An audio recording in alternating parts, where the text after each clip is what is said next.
Hey everybody, this is my attempt to fit as much as I can in a short amount of time, my part 2 of my life and home renovation.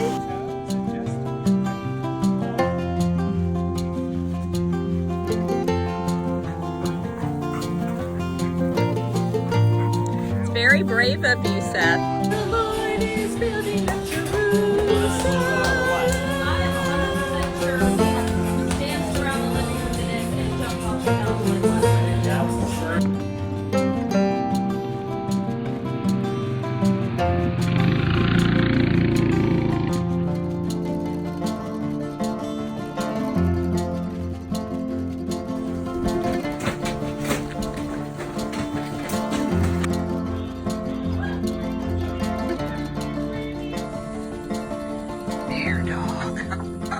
Bear dog, what are you doing in the chickens? Oh, he loves it. So in part 1, I showed you how we got the house livable. Let's put it like that. It's still a work in progress. We've still got stuff to do, but it's been livable all along, and it's getting better every day.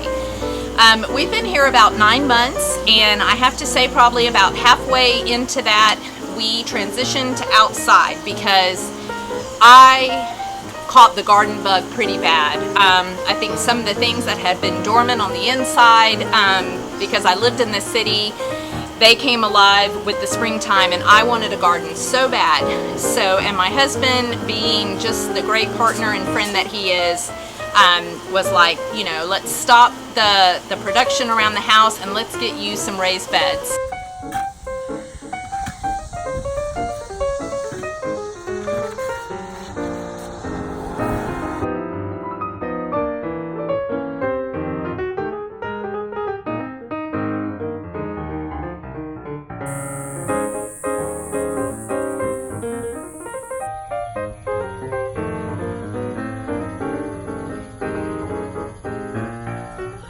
Successes. I'll take it. So one of the first things we did before we went outside, maybe after the raised beds, was put in a double glass door. What are those called? French door. Put in a French door. This cat needs a home. He's a good boy. Wow. That was such a game changer. You know, it had this really hideous, ugly wooden door, which was gonna go anyway. It's just like this 90-degree views all the time, and it is so beautiful. The natural light it's just beautiful. Really brought the outside in, really made the porch another room of the house, which we are gonna screen it in. You know, it gave us the vision to go a little further, which again has been kind of the way things are. You know, you do one thing and then you kind of see, hey, you know what would look good, and then we go and do it, and it's all been, you know, pretty economical. I'm really pleased with how things have turned out.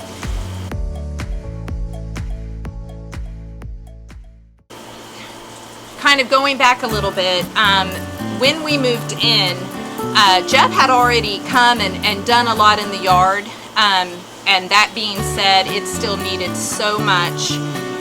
When I look at the pictures when we first moved in, it's almost a little bit embarrassing, but you know, I had the kids over and entertained all the time. I was so glad to be out here, and I just thought it was a dream, but of course there were things that needed to be done.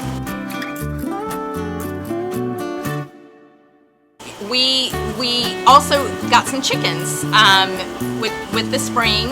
We got 6 little bitties, and they needed a coop. So right off the bat, we took, when I lived here 15 years ago, my daughter had a horse, and we had built her a little stable. And it's 15 years old. It had been many things to probably a handful of people, and we converted it to a chicken coop, and it's quite adorable.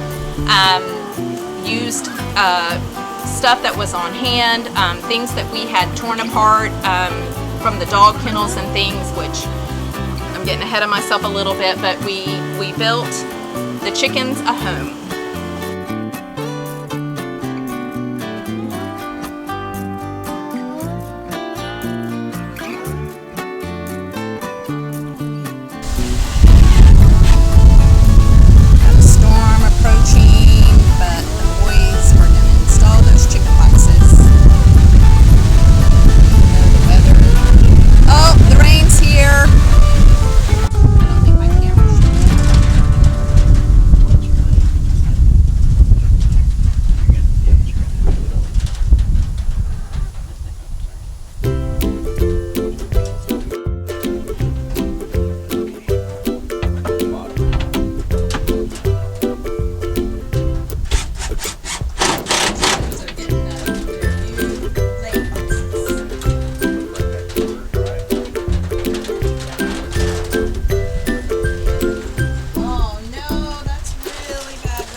Best Sabbath ever. I hate to do that. I don't have time to suck in my stomach. You still trying to find out, getting the weather on a no service? Yeah, I'm trying to find out if it's raining. So we know what we need to do. Yeah. I think it's light enough right now. We need to make a run for it.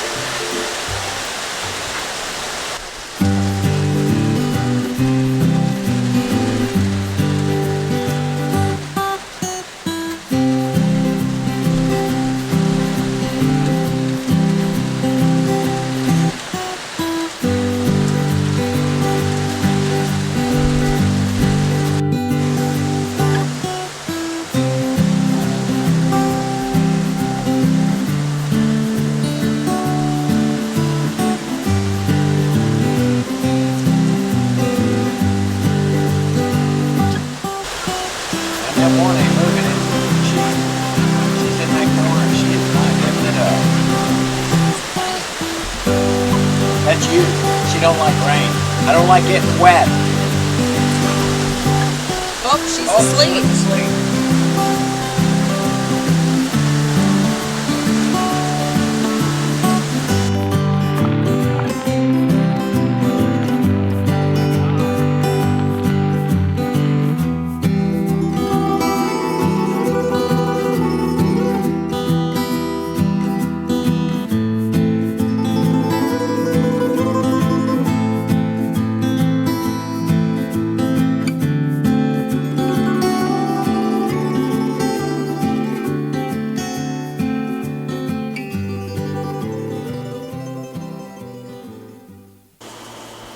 It was a glorious day to me, the day that Jeff consented to tear down those dog pens.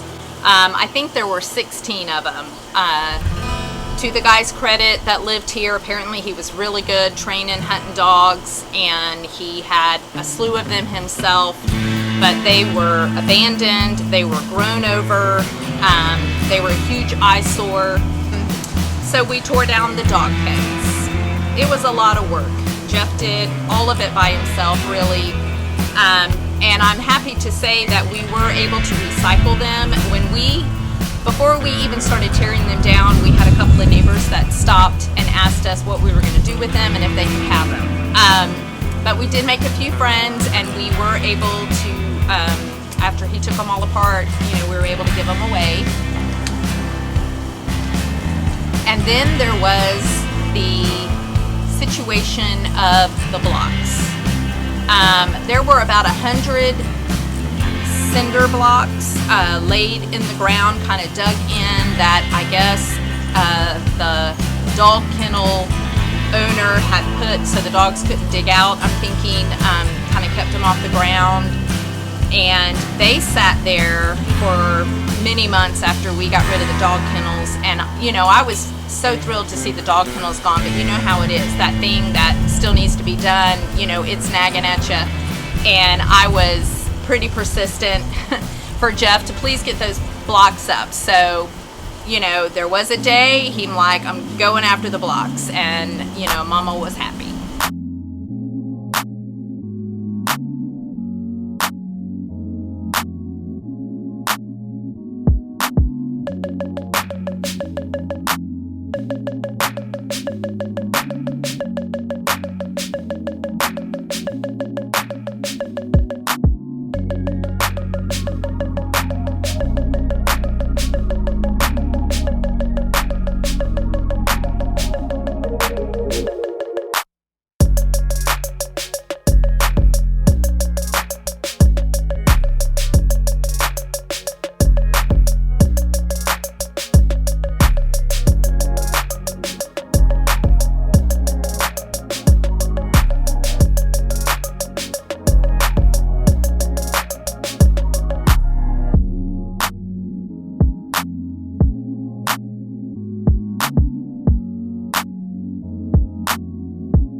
He looked just like the guy in the Pixar shorts. Yeah.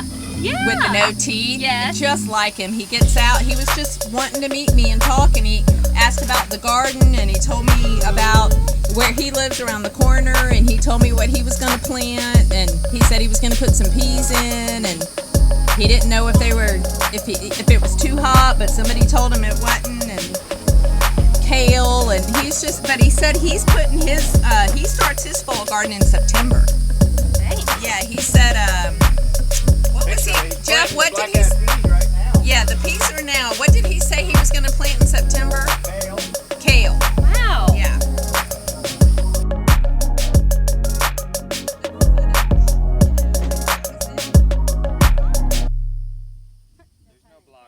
There's no block up there. So spring came and went, summer came and went. I tried my hand at gardening and got, particular results. Had a lot to learn, definitely learned what I didn't know. The removal. Camp light. Air pockets. Water deeply after planting. I don't think that hole's big enough, I'm just saying. Put in, an attempt at a meadow garden, which really ended up being some patches of flowers that I planted around, but I'm going to have a go at that again next spring because I know now what to do. And I did get some pretty decent results. I mean, I'm happy with them. I love flowers and, anything that blooms. Probably a huge defining project was the outside of the home. It was a little humbling to live here with the outside looking like it was. Because nobody knows what it looks like inside. They don't know that we, kind of rehabbed it and brought it down to nothing and built it back up again, and it smells good and it's comfortable and clean. They don't know that. So that was kind of humbling, and I was always kind of nudging Jeff, can we do something with the outside of the home, because, I am embarrassed, I would like to show people, whoever these people are, that's hilarious, that we've changed some things. So anyway, that was really huge. And true Jeff fashion, he just got up one day and started ripping the siding off of the wall. Stop. And lo and behold, it had some panels, I guess what it was first, and he instantly saw, hey, we can do like a board and batten pattern on this. And, you know, God willing, there's not missing pieces and stuff, but even if there was, you can still buy it. You can still buy that particular siding. So we were ecstatic. I mean, that was like a gift. And, you know, it took a little bit. We didn't get to it right away, but gosh, I am so thrilled with the results. Yeah. They're 16s. That means there's 16 of them. So there's your half is the center. 1/4 and 3/4 Yeah. is the two in between them. Then you have 1/8, 3/8.